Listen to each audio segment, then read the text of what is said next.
Ja. Okay, Tannie, vertel ons Tannie se storie. Moet ek nou vir jou vertel dat ek 18 uur 'n dag op suurstof is.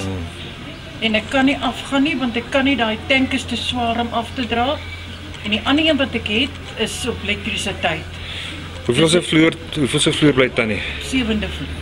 Okay, so as hy van die lift stukkend is Tannie nog Nog heeltyd. altyd hierbo, want ek kan nie afgaan. Ek het nie asem om weer terug. Miskien sal ek dit afmaak, maar ek sal nie weer kan bo kom. Okay. Oom Chris, Kan ek nou kan gee? Ja, het gaan makkelijk af, dis niet te bad.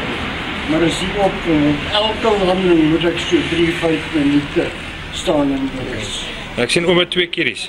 Ja, Okay. ek het my heup gebreek in Januarie en daar staan penne. En die munisipaliteit, hulle wil nie lift nie regmaak nie. Dit wil my so voorkom. Hulle praat nou iets van volgende jaar Februarie moet die nuwe boekjaar sal die